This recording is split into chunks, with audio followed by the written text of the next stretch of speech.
ইসলাম এসে নারীদেরকে মর্যাদা দিলেন, আকাশচুম্বী মর্যাদা। কি কি মর্যাদা দিয়েছেন আমরা আজকে কয়েকটা পয়েন্টে ভাগ করে করে নারীদের মর্যাদা ইসলাম কোথায় কোথায় দিয়েছেন আলোচনা করব ইনশাআল্লাহ। নারীদের আজকে যে সমস্ত মর্যাদা বা সমতার বিধান নিয়ে আলোচনা করব, ইসলাম যেটা দিয়েছে, 1 নাম্বার আত্মিক মর্যাদা। নারীদেরকে ইসলাম আত্মিক মর্যাদা দিয়েছে। 2, নারীদেরকে ইসলাম শিক্ষার মর্যাদা দিয়েছে, শিক্ষার অধিকার দিয়েছে। 3, নারীদেরকে ইসলাম ধর্মীয় অধিকার দিয়েছে, নারীদেরকে ইসলাম সামাজিকভাবে অধিকার দিয়েছে। 5, নারীদেরকে ইসলাম অর্থনৈতিক অধিকার দিয়েছে। সর্বশেষ 6 নাম্বার, ইসলাম নারীদেরকে আইনগত অধিকার দিয়েছে। এই কয়েকটা বিষয়ের উপরে আমরা আলোচনা করার চেষ্টা করব ইনশাআল্লাহ। ইসলাম মর্যাদা দিয়েছে এই কথার মানে হলো এর আগে অন্য অন্য ধর্ম, অন্য অন্য গোষ্ঠী, অন্য অন্য সভ্যতা নারীদের অধিকার ছিল না, এটাই তো প্রকাশ পায়। অধিকার কখন দেয়? যখন তারা অধিকার বঞ্চিত হয় তখন কেউ এসে তাদেরকে অধিকার দেয়। আর যদি অধিকার আগে থেকেই থাকে তাহলে তো নতুন করে আর অধিকার দেওয়ার কিছু নাই। আমি যেহেতু বলছি ইসলাম নারীদেরকে মর্যাদা দিয়েছে, অধিকার দিয়েছে, এর অর্থ হলো নারীদের মর্যাদা আগে ছিল না। এই জন্য ইসলাম তাদেরকে মর্যাদার আসনে সমাসীন করেছে। আসুন আমরা একটু ব্যাকে যাই। পৃথিবীর লগ্ন থেকে মানুষ যখন দুনিয়াতে আসলো তখন তারা ঘর বাড়ি ব্যবহার করতো না, তারা লতাপাতা জঙ্গলে বসবাস করত, পশু পাখি কীট পতঙ্গের সাথে, এবং সেখানেই তারা তাদের জীবন অতিবাহিত করত। একটা সময় যখন মানুষ আস্তে আস্তে সভ্যতা শিখতে শুরু করলো, এই পৃথিবীর সবচেয়ে প্রাচীন সভ্যতা হলো ব্যাবিলন সভ্যতা। এই ব্যাবিলন সভ্যতার মধ্যে পুরুষরা ইচ্ছা করলে তার সহধর্মণী অথবা তার স্ত্রীকে হত্যা করতে পারত, এতে তার কোনো দোষ নাই, তার কোনো বিচার হতো না। এটা স্বাভাবিক কাজ। একজন পুরুষ তার স্ত্রীকে ইচ্ছা করলে মেরে ফেলতে পারে। যেমন আপনার বাড়ি ছাগল বা গরু আছে, মুরগি আছে, আপনি ইচ্ছা করলে সেটা জবাই করে খাইতে পারেন, এটা কি দোষের কিছু? এরপরে অনেক দিন কেটে গেল এই সভ্যতা, মানুষ আরেকটু উন্নতির শিখরে আরোহণ করলো, তখন গ্রিক সভ্যতা চলে আসলো। নাম শুনেছেন কখনো গ্রিক সভ্যতা? এই গ্রিক সভ্যতার মধ্যে তাদের যে ধর্মীয় গ্রন্থ ছিল, তারা একটা পন্থা, একটা ধর্ম মেনে চলত। এই পৌরাণিক গ্রন্থের মধ্যে তাদের একটা নারী চরিত্র ছিল। এই চরিত্রের নাম ছিল প্যান্ডোরা। আপনারা এনসাইক্লোপিডিয়া, উইকিপিডিয়াতে যদি সার্চ করেন তখন পেয়ে যাবেন। এই প্যান্ডোরা তাদের সমাজে, তাদের রাষ্ট্রের মধ্যে যত অন্যায় কাজ, যত পাপ কাজ, যত খারাপ কাজ, সব খারাপ কাজের মূল চরিত্রে অভিনয় ছিল আর কি। অর্থাৎ প্যান্ডোরা ওই সমাজে, ওই জাতিতে, ওই দেশে যত অন্যায় অনাচার হয়েছে তার মূলে ছিল সে। এটা ওই পৌরাণিক গল্প কাহিনীতে এটা উল্লেখ করা হয়েছে। তার মানে কি, নারীদেরকে, নারী চরিত্রকে মূল্যায়ন করা হয়েছে না অবমূল্যায়ন করা হয়েছে? বোঝা লাগবে। এর কিছুদিন পরে, কিছুদিন বলতে অনেক বছর, যুগ যুগ, শত শত বছর পরে আবার আরেকটা সভ্যতা তৈরি হলো, যার নাম রোমান সভ্যতা। নাম শুনেছেন? এই রোমান সভ্যতার মধ্যে পুরুষরা তার স্ত্রীকে মেরে ফেলতে পারত। ওই যে প্রথম ব্যাবিলিয়ন সভ্যতা, ওই রকম ইচ্ছা করলেই পুরুষরা নারীদেরকে মেরে ফেলতে পারত। নারীদের বিচার পাওয়ার, বিচার চাওয়ারই কোনো অধিকার ছিল না। তাহলে কি নারীদের অধিকার ছিল না? অধিকার ছিল না, অধিকার বঞ্চিত ছিল। এরও শত শত হাজার বছর পরে মিশরীয় সভ্যতা, যেটা নীল নদের পারে, আমরা মিশরের পিরামিড দেখতে যাই, অনেকে যাই না? এই মিশরীয় সভ্যতায় মানুষ যখন আবির্ভাব হলো, মানুষ আরেকটু উন্নতির শিখরে উঠল। এই সভ্যতার মধ্যে নারীদের স্থান কেমন ছিল?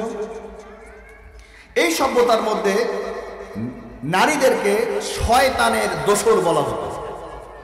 মিশরীয় সভ্যতার ধর্মীয় ধারণা ছিল নারীরা হচ্ছে শয়তানের প্রেতাত্মা, শয়তানের প্রতীক। আসলে কি নারীরা শয়তানের প্রতীক? তারা এটা ভাবত। আজকে আপনি এই 570 খ্রিস্টাব্দে এসে নারীদের অধিকার কতটুকু ছিল না, ইসলাম কি দিয়েছে এটা বুঝবেন না। যদি আগেরটা আমরা আলোচনা করি তাহলে আমরা বুঝবো ইসলাম নারীদেরকে কোথায় নিয়ে গিয়েছে। কি মনে করা হতো? নারীরা হচ্ছে শয়তানের প্রতীক, শয়তান খুব ভালো কাজ করে, শয়তান মানুষের খুব ভালো উপকার করে না, সমাজে বিশৃঙ্খলা অনৈতিকতা তৈরি করে। মিশরীয় সভ্যতার মানুষদের ধারণাই ছিল আর নারীরা খুব খারাপ, এরা শয়তান। এর অনেক দিন পরে আমাদের সমাজে আরব সভ্যতা আসলো, রাসূলের আগে, রাসূল দুনিয়াতে আসার আগে আরব সভ্যতা। আরব সভ্যতায় কি ছিল নারীদের স্থান? ওই আগের যে ধ্যান ধারণা এটা নারীদের মধ্যে ছিল। নারীরা খুব নিকৃষ্ট, এরা ভোগের বস্তু, সন্তান উৎপাদনের বস্তু, এরা ঘরের কাজ টাজ করবে, এদের কোনো মর্যাদা নাই। উপরন্তু নারীদের বা কন্যা সন্তান জন্ম লাভ করলে তখন তাদেরকে লজ্জা পেতে হতো, তুমি কন্যা সন্তানের বাবা। কি এই ঘটনা আপনারা জানেন তো নাকি? এটা হচ্ছে আরব সভ্যতায় নারীদের মর্যাদা। সেখানে এসে যখন ইসলাম চলে আসলো, ইসলাম এসে নারীদেরকে মর্যাদা দিলেন, আকাশচুম্বী মর্যাদা। কি কি মর্যাদা দিয়েছেন আমরা আজকে কয়েকটা পয়েন্টে ভাগ করে করে নারীদের মর্যাদা ইসলাম কোথায় কোথায় দিয়েছেন আলোচনা করব ইনশাআল্লাহ। নারীদের আজকে যে সমস্ত মর্যাদা বা সমতার বিধান নিয়ে আলোচনা করব, ইসলাম যেটা দিয়েছে, 1 নাম্বার আত্মিক মর্যাদা। নারীদেরকে ইসলাম আত্মিক মর্যাদা দিয়েছে। 2, নারীদেরকে ইসলাম শিক্ষার মর্যাদা দিয়েছে, শিক্ষার অধিকার দিয়েছে। 3, নারীদেরকে ইসলাম ধর্মীয় অধিকার দিয়েছে, নারীদেরকে ইসলাম সামাজিকভাবে অধিকার দিয়েছে। 5, নারীদেরকে ইসলাম অর্থনৈতিক অধিকার দিয়েছে। সর্বশেষ 6 নাম্বার, ইসলাম নারীদেরকে আইনগত অধিকার দিয়েছে। এই কয়েকটা বিষয়ের উপরে আমরা আলোচনা করার চেষ্টা করব ইনশাআল্লাহ। প্রিয় ভাই সব, এবার আসুন, ইসলাম নারীদেরকে আত্মিক অধিকার দিয়েছে কি কি বিষয়ে, সেই বিষয়গুলো আমরা একটু জেনে নেই। আত্মিক অধিকার মানে কি? আত্মিক অধিকার হলো আত্মাগতভাবে নারী এবং পুরুষ সমান। সৃষ্টিগতভাবে নারী এবং পুরুষ সমান, তাদের শারীরিক দৈহিক গঠনে কিছু পার্থক্য থাকলেও আত্মিক দিক থেকে আল্লাহ পাক রব্বুল আলামিন দুইজনকে সমান সমান মর্যাদা দিয়েছেন। আল্লাহ পাক রব্বুল আলামিন সূরা আন-নিসা এর 1 নম্বর আয়াতে বলছেন, ইয়া আইয়ুহান নাসু ইত্তাকু রাব্বাকুমুল্লাযী খালাকাকুম মিন নাফসিন ওয়াহিদাতিন ওয়া খালাকা মিনহা যাওজাহা ওয়া বাসসা মিনহুমা رجالا كثيرا ونساء واتقوا الله الذي تساءلون به والأرحام إن الله كان عليكم رقيبا। আল্লাহ পাক রব্বুল আলামিন বলছেন, হে মানুষ সকল, ইত্তাকু রাব্বাকুম, তোমার আল্লাহকে ভয় করো, আল্লাযী খালাকাকুম, যিনি তোমাদেরকে সৃষ্টি করেছেন, মিন নাফসিন ওয়াহিদা, একটা আত্মা থেকে, অর্থাৎ এক আদমের আত্মা থেকে। ও মানুষ, তোমাদেরকে সৃষ্টি করেছেন আল্লাহ পাক রব্বুল আলামিন। ওয়া খালাকা মিনহা যাওজাহা, এবং তার থেকে তার স্ত্রীকে সৃষ্টি করেছেন। আদমকে সৃষ্টি করেছেন, আদম থেকেই তার স্ত্রীকে সৃষ্টি করেছেন। ওয়াবাসসা মিনহুমা রিজালান কাসীরান ওয়া নিসাআ, এভাবেই আল্লাহ পাক রব্বুল আলামিন দুনিয়াতে বহু নারী এবং বহু পুরুষ সৃষ্টি করেছেন। আদম এবং তার স্ত্রী হাওয়া, এক আল্লাহ পাক রব্বুল আলামিন একটা আত্মা থেকে সৃষ্টি করেছেন। আল্লাহ পাক রব্বুল আলামিন এখানে সমান, যে একটা আত্মা থেকে সৃষ্টি করেছি, অতএব তোমার মর্যাদা হাওয়ার মর্যাদা সমান আদম। তুমি বড় না, আদম হাওয়া ছোট না। কথাটা কি বুঝতে পেরেছেন? প্রথমগত মানগত আত্মিকভাবে আল্লাহ পাক রব্বুল আলামিন এই আয়াত দ্বারা নারীদের আত্মিক মর্যাদা প্রথমে প্রতিষ্ঠা করলেন। হাওয়াকে ছোট করে দেখার কিছু নাই।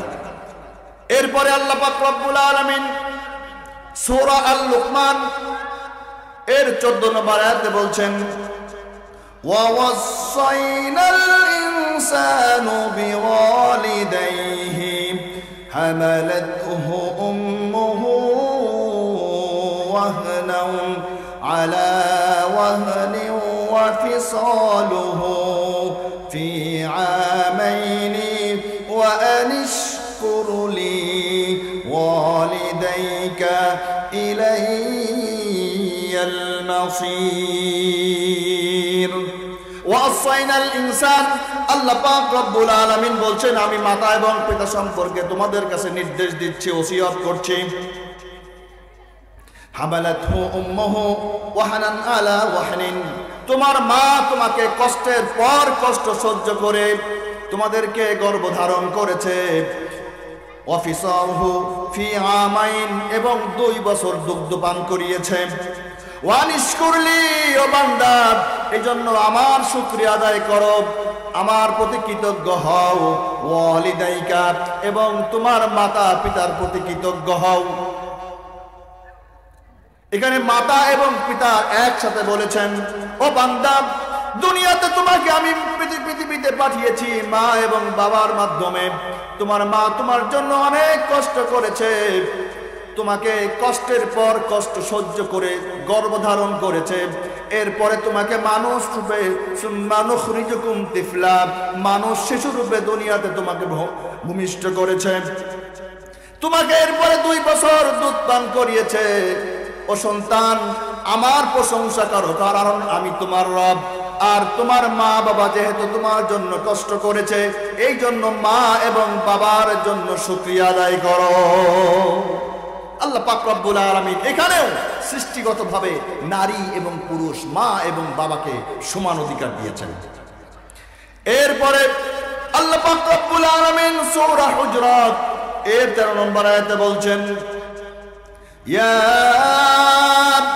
আইয়ুহান নাস, ইয়া আইয়ুহান নাস ইন্না خلقناكم من ذكر وأنثى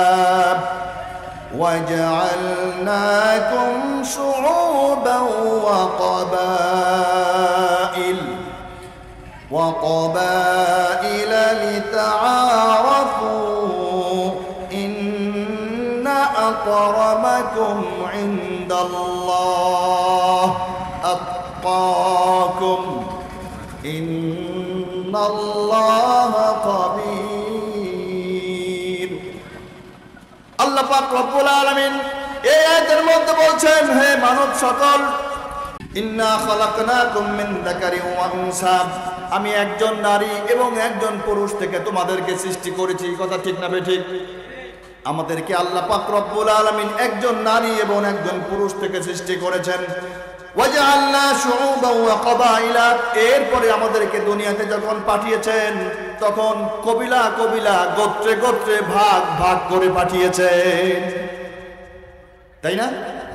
আমাদের দেশে মানুষ কবিলা কবিলা, গোত্রে গোত্রে ভাগ করে পাঠিয়েছেন। রাসূলের সময়ে ছিল তো নাজরান গোত্র, কুরাইশ গোত্র, খাজরাজ গোত্র ছিল না? আমাদের সময় আছে মোল্লাবাড়ি, চৌধুরী বাড়ি, লস্কর বাড়ি, এরকম পাড়া পাড়া ভাগ করা আছে না? এই যে কবিলাগুলো দিয়েছেন কেন? আল্লাহ পাক রব্বুল আলামিন সেটা বলছেন, লিতাআরাফু, যেন তোমাদের চিনতে সহজ হয়।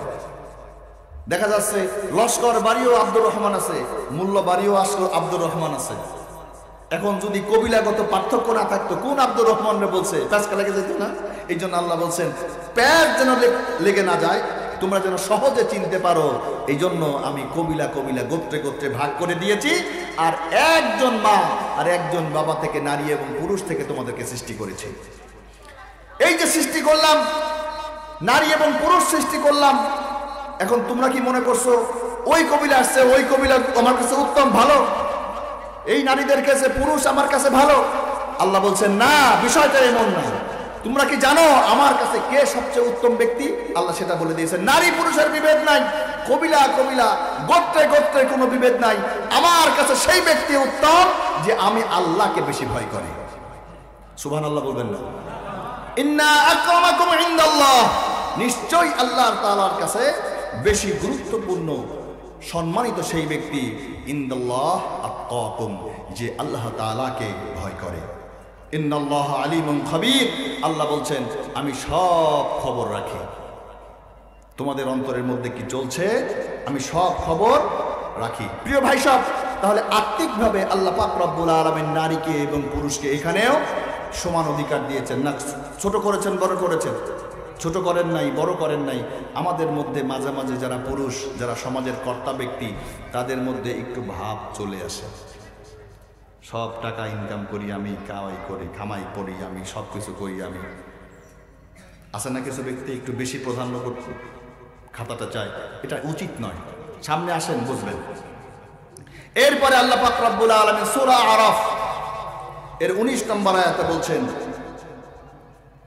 আল্লাহ পাক রব্বুল আলামিন আদম এবং হাওয়াকে সৃষ্টি করেছেন। সৃষ্টি করার পরে আদমকে বললেন, আদম তুমি জান্নাতে থাকো, আর হাওয়াকে বললেন তুমি জান্নাতের বারান্দায় থাকো। এমন বলছেন নাকি দুইজনকে বলছেন তোমরা একসাথে জান্নাতের মধ্যে থাকো? তাহলে আত্মিকভাবে এখানে আদম এবং হাওয়াকে আল্লাহ তাআলা জান্নাতে বসবাস করার যে অধিকার, সে অধিকার সমান সমান দিয়েছেন না? আল্লাহ বলছেন সূরা আরাফ 19 নম্বর আয়াত, ওয়া ইয়া আদাম আসকুন আনতা ওয়া যাওজুকাল জান্নাতা ফাকুলা من حيث شئتما ولا تقربا هذه الشجرة فتكونا من الظالمين يا آدم اسكن হে আদম তুমি বাস করো জান্নাতা আনতা ওয়া যাওজুকা, তুমি এবং তোমার স্ত্রী বসবাস করো জান্নাতের মধ্যে। ওয়াকুলু মিন হাইসু শি'তুমা, যা ইচ্ছা মনে চায় তোমরা খাও। ওয়ালা তাকরাবু হাযিহিশ শাজারা, যা চায় মনে চায় খাও, শুধু এই গাছটার কাছে যাবে না। ফাতাকুনু মিনাজ জালিমিন, যদি যাও এই গাছটার কাছে তাহলে তুমি জালেম হয়ে যাবে, আমার উপরে জুলুম করবা। সব খাও, আদম আর স্ত্রী তোমরা দুইজনেই সব খাও। এখন আমরা অনেকেই বলি যে আদমকে প্ররোচনা দিয়েছিল হাওয়া, বলেন না? আমাদের মাঝে এমন একটা ভাব আছে, আরে হাওয়ার কারণেই তো আদম দুনিয়াতে আসলো, আর আমাদের এত কষ্ট, না হলে তো জান্নাতে ভালোই ছিলাম। প্রিয় ভাই সব, ঘটনার উল্টা। উপরন্তু আল্লাহ পাক রব্বুল আলামিন এই জান্নাত থেকে গন্ধম ফল খেয়ে দুনিয়াতে চলে আসার কারণে হাওয়াকে দোষারোপ করে নাই, আদমকেই উপরন্তু দোষারোপ করেছে। দোষটা আদমই করেছে। এই আদমকে যে উপরন্তু দোষারোপ করা হয়েছে, এটা সূরা তাহা এর 121 নম্বর আয়াতের মধ্যে আল্লাহ তাআলা বলছেন, ফাআকালা মিনহা ফাবাদাত লাহুমা সাওআতুহুমা وطفقا يخصفان عليهما من ورق وجنة وعصى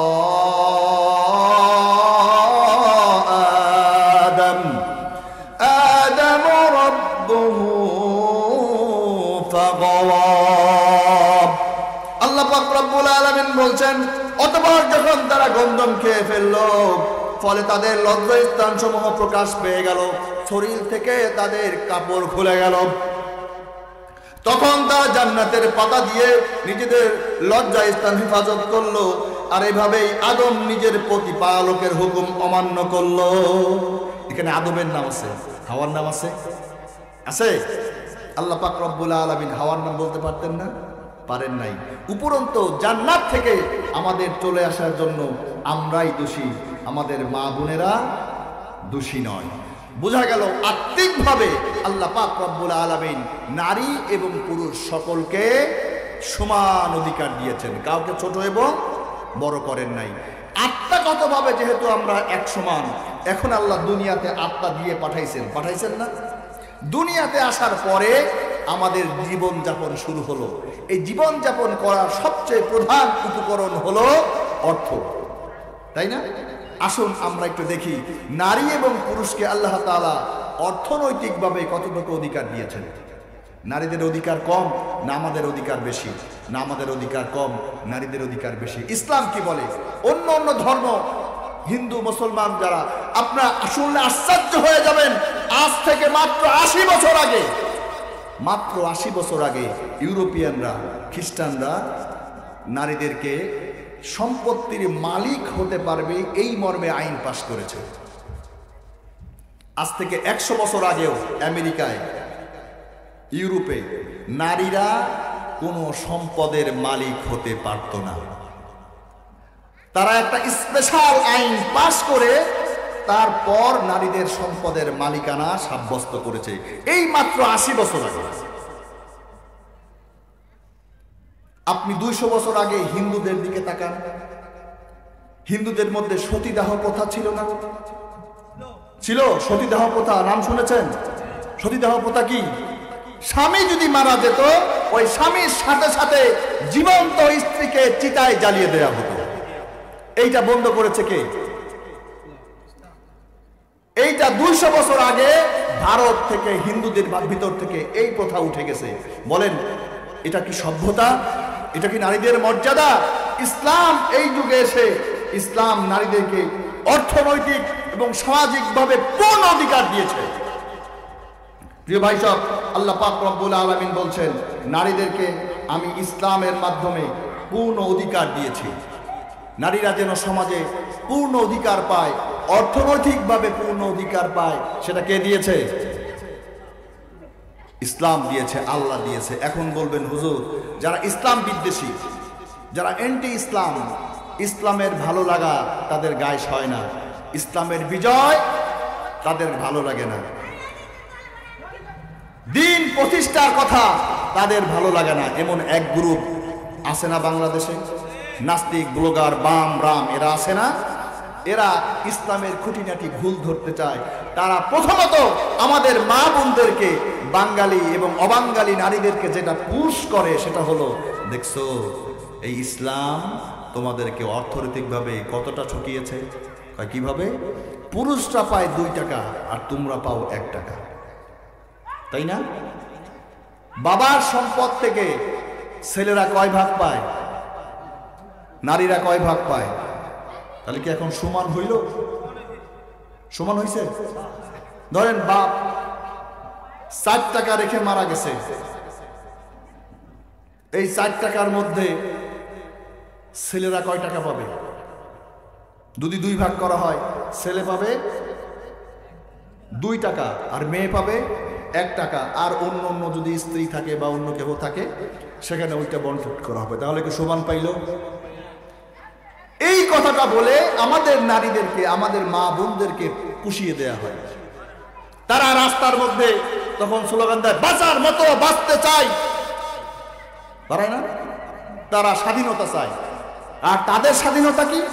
তাদের স্বাধীনতা হলো গায়ের কাপড় যত খুলতে পারবে তারা তত বেশি স্বাধীন। এটাই তো। ঢাকা শহরে যাবেন, যারা দেখবেন বাক স্বাধীনতার কথা বলে, জীবন মান চলাচলের স্বাধীনতার কথা বলে, অধিকারের কথা বলে, কিছুদিন আগে দেখেন না পোশাক এর স্বাধীনতা চেয়েছিল, চাইছিল না? আসলে কি পোশাক খুললেই মানুষ স্বাধীন হয়ে যায়? স্বাধীন হয় না। স্বাধীন তার জন্ম, তার চেতনায়, তার অধিকারের মধ্য দিয়ে হয়।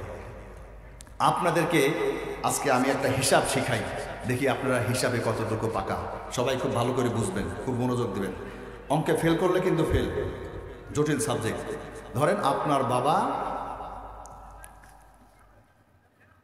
1 লাখ টাকা রেখে মারা গেছে। এখন আপনার বোনও আছে, আপনার ভাইও, আপনি একজন ভাই। তাই যদি হয় তাহলে এই 1 লাখ টাকা কয় ভাগ হবে? 3 ভাগ হবে। 3 ভাগ হইলে প্রথমত 4 ভাগ হবে। 3 ভাগ হবে না? ধরেন এখানে যে প্রথম যদি অর্ধেক অর্ধেক 4 ভাগ করেন, 4 ভাগ করলে 1 লাখ টাকার অর্ধেক যদি আপনার কি বলে ডবল যদি আপনার ছেলেকে দেন, তাহলে সে কয় টাকা পাবে? 50,000। আর মেয়ে কত পাবে? 25,000। মেয়ে কত পাবে? 25,000 টাকা। আর 25,000 টাকা তার মা, তাই না? তার মা পাবে বা অন্য কোন ওয়ারিসদের মধ্যে বন্টন হবে। আচ্ছা, এবার আসেন, তাহলে বোন পাইল কত আর ছেলে পাইল কত? 50। তাহলে ছেলে ডবল পাইছে না? ছেলে বাপ মারা যাবার পর এখন এই মা যে রয়ে গেছে, এই মা এর খাবার দাবারের সব দায়িত্ব কার? মার যদি অসুখ বিসুখ হয় সেই দায়িত্ব কার? সেই দায়িত্ব ছেলের। এখন মার দায়িত্ব পালন করতে গিয়ে খাবার দাবার, কাপড় চোপড়, ওষুধ কিনতে গিয়ে ছেলে যে 50,000 টাকা পাইছিল, ওইখান থেকে 10 চলে গেল, খরচ হয়ে গেল। এরপরে যে বোন 25,000 টাকা পাইছে, এই বোনের বিয়ে, এই বোনের অসুখ বিসুখ, কাপড় চোপড় এর দায়িত্ব কার? সে তো 25,000 টাকা পাইছে, দায়িত্ব কার? এই দায়িত্ব ভাই। ও যে 25,000 টাকা পাইলো, ওর কোনো দায়িত্ব নাই। আচ্ছা, এই বোনের অসুখ বিসুখ, বিবাহ শাদী, কাপড় চোপড়, ঈদ ইস্তেহার করতে গিয়ে ভাইয়ের আরো 10,000 গেল। এখন কত গেল? আর ওর কত আছে? 25। এরপরে ওই ভাই বিয়ে করবে না? করবে কিনা? ওই ভাইয়ের যে ওয়াইফ আছে, সেই ওয়াইফ তার ছেলে পেলে, তার শ্বশুর বাড়ি, আত্মীয় স্বজন আসলে এই খরচ খরচা কার? ভাইয়ের। বোনের তো কিছুই নাই। এই খরচ খরচা করতে গিয়ে আরো গেল 10,000। থাকলো কত? বোনের পাইছিল কত? ওর কি কোনো খরচ আছে? নাই। আরো একটু চিন্তা করেন। এরপরে এই বাড়িতে নানা বাড়ির পক্ষ থেকে, আর যে বোন বিয়ে দিছে সেই বাড়ির পক্ষ থেকে যত আত্মীয় স্বজন, মেহমান আদি যা কিছু আছে, উপঢৌকন পাঠানো, যা করবে সব কে করবে? ভাই। বোন কিছুই করবে না। তা যদি সব ভাই করে, ভাইয়ের এখানে তো আরো কিছু খরচ আছে, তা আরো গেল 5,000। এবার থাকলো কত? 15,000। বোন পাইছিল কত? 25। আছে কত? 25। ভাই পাইছিল কত? 50। এখন আছে কত? আমি যে কথাটা বললাম, এটা কি বাস্তব না অবাস্তব? এখন বলেন, সে যদিও 50 পেয়েছে, সব খরচ করতে সে বাধ্য। পুরুষ হিসেবে আমরা এটা করে থাকি। খরচ করে দেখা গেল দিন শেষে, বছর শেষে আমার কাছে আসে আর 15,000। আমার বোন, সে আমার বাপের কাছ থেকে যে 25 পেয়েছিল সেটা তার ধরাই আছে। এখন আপনাকে বলা হলো, আপনার ছেলে মানুষ যদি এবার হিসাব করেন, আপনি কোন ভাগ চাবেন? বলা হলো তুমি 50 বাবা, সব খরচ তোমার, আর তুমি 25 বাবা, তোমার কোনো খরচ নাই, খালি বসে খাবা। আপনি কোনটা চাবেন? এবার বলেন, ইসলাম নারীদেরকে অর্থনৈতিকভাবে ঠকিয়েছে না জিতিয়েছে? ইসলাম নারীদেরকে সম্মানের আসনে সমাসীন করেছে। আল্লাহ পাক রব্বুল আলামিন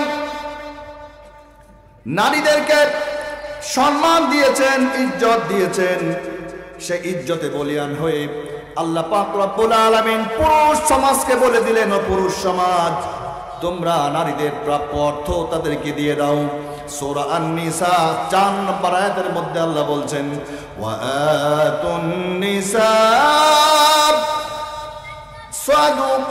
সাদুকাতিহিন্না নিহলাহ ফাইন তিবনা লাকুম আন শাইইন মিনহু নাফসান ফাকুলুহু হানিয়াম মারিয়া।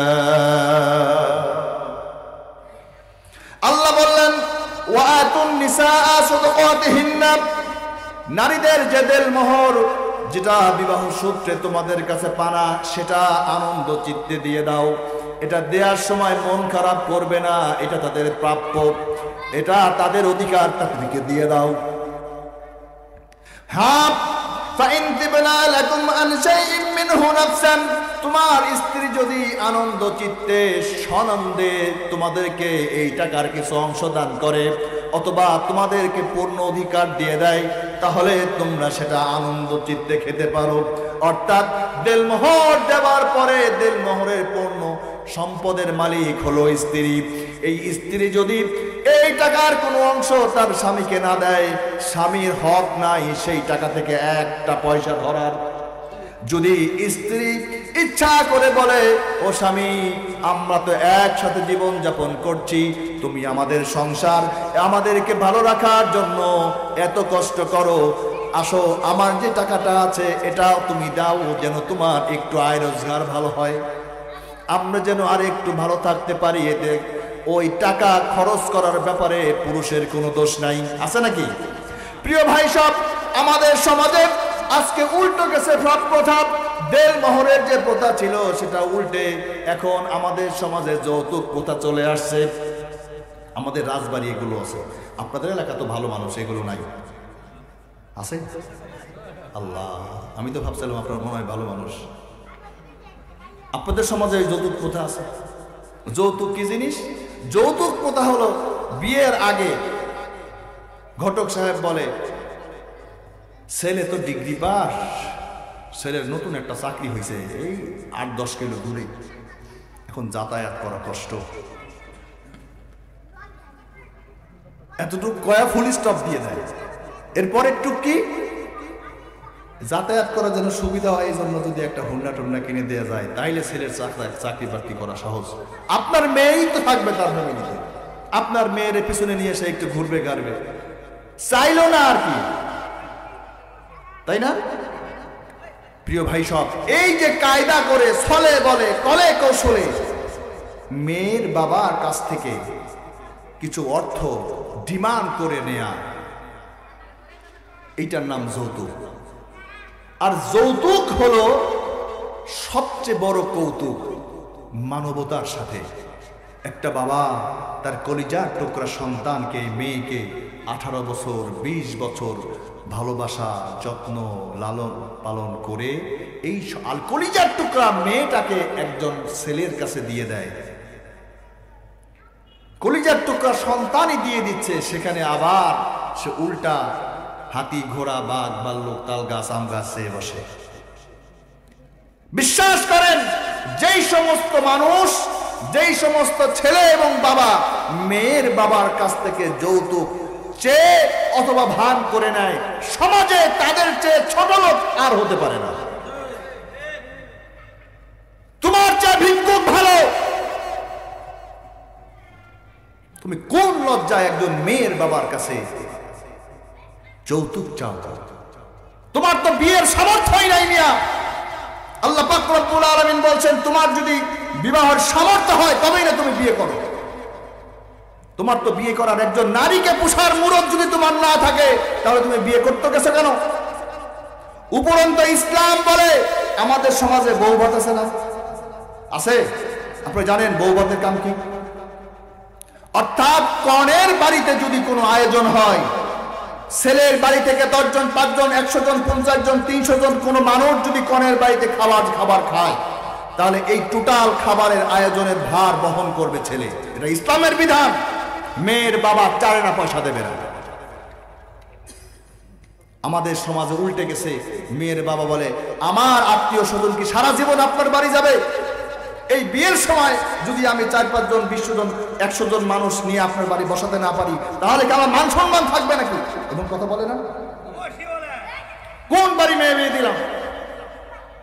এর চেয়ে ছোট লোকই আর হয় না। যদি এমন মান সম্মান বাঁচানোর দরকার হয়, আগে 3 লাখ টাকা পাঠিয়ে দেবেন, 2 লাখ টাকা পাঠিয়ে দেবেন, পাঠিয়ে দিয়ে বলবেন যে ভাই আপনার বাড়ি আমার কিছু মেহমান যাবে, তাদের আপ্যায়নের জন্য আমি কিছু দিলাম, যদি লাগে আমি আরো দেবো, কিন্তু আয়োজনটা একটু ভালো করে করবেন। এমন করে কোনো ছেলের বাবা? উল্টা যৌতুক দাবি করে। যারা যৌতুক দাবি করে, যৌতুক নেয়, সামাজিকভাবে তাদেরকে আপনারা বয়কট করবেন। আজকে এই মাহফিলের প্রধান আমাদের যে শিক্ষা এবং চাওয়া এবং পাওয়া, সেটা হলো যৌতুক যারা চায় আর যৌতুক যারা নেয় তাদেরকে আমরা সামাজিকভাবে বয়কট করব ইনশাআল্লাহ। আল্লাহ। প্রিয় ভাই সব, ইসলাম নারীদেরকে সামাজিকভাবে অধিকার দিয়েছে। সমাজে নারীরা যে বসবাস করে, সামাজিকভাবে নারীরা কিভাবে বসবাস করে? সমাজে নারীরা প্রথমত কন্যা হিসাবে, স্ত্রী হিসাবে, মা হিসাবে, বোন হিসাবে নারীদের অবস্থান আমাদের সমাজে এরকম, তাই নয় কি? প্রিয় ভাই সব, নারীরা আমাদের সমাজে যেই মর্যাদায়, যে ভালোবাসায় ব্যবহার হয়, বসবাস করে, তার প্রথমটা হচ্ছে মা হিসাবে। নারীদেরকে মা হিসাবে ইসলাম কি অধিকার দিয়েছে সেটা আমরা আসুন দেখি। নারীদেরকে ইসলাম যে মর্যাদা দিয়েছে মা হিসাবে, সেটা কি নতুন করে বলার কিছু আছে? ইসলাম নারীদেরকে কতটুকু মর্যাদা দিয়েছেন? আল্লাহ পাক রব্বুল আলামিন সূরা আল আহকাফ এর 15 নম্বর আয়াতে বলছেন, ওয়া ওয়াসাইনাল ইনসানু বিওয়ালিদাইনি ইহসানা। হে বা সন্তানেরা, হে মানুষ সকল, তোমাদেরকে নির্দেশ দেওয়া হলো তোমরা তোমাদের মা বাবার সাথে ভালো ব্যবহার করবে। হামালাতহু উম্মুহু করহান ওয়া ওয়াদাআতহু করহান। মা তোমাদেরকে কষ্টের পর কষ্ট করে গর্ভধারণ করেছে এবং আরো কষ্ট সহ্য করে তোমাদেরকে দুনিয়াতে ভূমিষ্ঠ করেছে। এই জন্য মা হিসাবে তোমরা তাদেরকে পালন করবে। এটা কারো অর্ডার? আল্লাহ পাক রব্বুল আলামিন এখানে মা হিসাবে সমাজে নারীর মর্যাদা দিয়ে দিলেন। এরপরে আল্লাহ পাক রব্বুল আলামিন শুধু মর্যাদাই দেন নাই, পুরুষদেরকে বলেছেন, সন্তানদেরকে বলেছেন, ও সন্তান, তুমি তোমার মায়ের সাথে ভালো ব্যবহার করবে। ওয়া ওয়াসাইনাল ইনসানা বিওয়ালিদাইহি হামালাতহু উম্মুহু ওয়াহানান আলা ওয়াহনিন ওয়া ফিসালুহু ফি আমাইন। আল্লাহ পাক রব্বুল আলামিন সূরা লুকমানের 14 নম্বর আয়াতে বলছেন, সন্তান, তোমার মা এবং বাবার সাথে তোমরা ভালো ব্যবহার করবে, মায়ের সাথে। কারণ মা তোমাদেরকে কষ্টের পর কষ্ট করে তোমাদেরকে লালন পালন করেছে, 2 বছর দুধ পান করিয়েছে। এরপরে আল্লাহ সূরা আল আনকাবুত এর 8 নম্বর আয়াতের মধ্যে বলছেন, ও সন্তান, মা বাবার সাথে সৎ ব্যবহার করবে। ওয়া ওয়াসাইনাল ইনসানু বিওয়ালিদাইহি হুসনা ওয়া ইন জাহাদাকা লিতুশরিকা বি মা লাইসা লাকা বিহি ইলমু ওয়া লা তুতি'হুমা।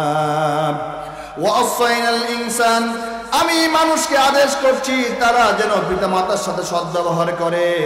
ওয়া ইন জাহাদাকা লিতুশরিক বিহি, তারা যদি আমার সাথে এমন কোনো কিছুকে শরীক করে, তোমার উপর বল প্রয়োগ করে, মা লাইসা লাকা বিহি ইলম, তাহলে তোমরা প্রমাণ নেই যে সে ব্যাপারে তোমরা কথা বলবে না, আমার কাছে তোমাদের ফিরে আসতে হবে। ইল্লা মারজিউকুম ফায়ুনাব্বিউকুম বিমা কুনতুম তা'মালুন, তখন আমি তোমাদের অবহিত করব তোমরা দুনিয়াতে কি করেছো। প্রিয় ভাই সব, সূরা আনকাবুতের মধ্যে আল্লাহ বলছেন, আমি তোমাদেরকে আদেশ করছি, আল্লাহ আদেশ করছেন, পিতা এবং মাতার সাথে তোমরা সদ্ব্যবহার করবে, খারাপ ব্যবহার করবে না। আল্লাহ পাক রব্বুল আলামিন মাকে এবং বাবাকে এখানে সমমর্যাদা দিয়েছেন। মা হিসাবে সমাজের মধ্যে তাদেরকে মর্যাদা দিয়েছেন।